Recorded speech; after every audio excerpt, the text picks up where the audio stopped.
रहमतुल्लाहि व बरकातुहू।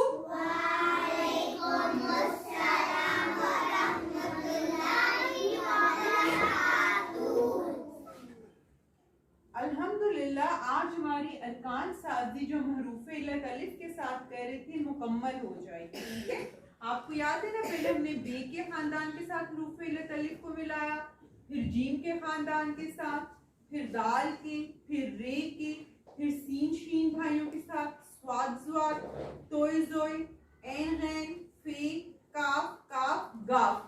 आज हम लाम से लेकर छोटी और बड़ी तक हरूफ इल्लत अलिफ के साथ अरकान साजी करेंगे।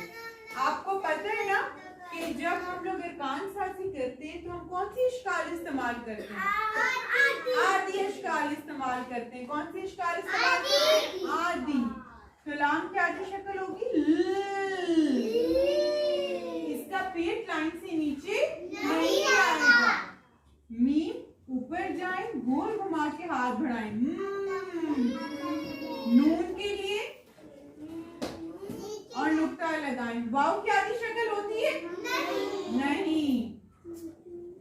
और ये कौन सा है? नोटी वाला? नोटी वाला। और इसकी कितनी शक्लें होती हैं? 3। जी, अब जब ये लफ्ज के शुरू में आता है तो इसकी शक्ल ऐसे होती है, और जब ये लफ्जों के दरमियान में आते हैं तो इसकी शक्ल ऐसी होती है, और जब ये आखिर में आते हैं तो इसकी शक्ल ऐसे होती है। लेकिन अभी हरूफ इल्लत अलिफ के साथ मिलाने के लिए हम इसकी पहली वाली शक्ल को इस्तेमाल करेंगे। ठीक है, हमजा की कोई छोटी शक्ल होती है? नहीं।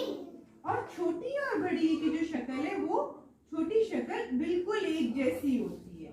ठीक है, अब हम इनके साथ मिलाएंगे हरूफ इल्लत अलिफ को। हरूफ इल्लत अलिफ। और प्यारे बच्चों, हरूफ इल्लत कौन कौन से हैं? अलिफ, वाव, छोटी है, बड़ी है।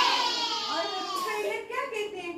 आओ कर ले दोस्ती, आओ कर ले दोस्ती, सबसे प्यारी दोस्ती, सबसे प्यारी दोस्ती, मिलजुल कर हमें रहना है, मिलजुल कर हमें रहना है, नए लफ्ज बनाने हैं, नए लफ्ज बनाने हैं।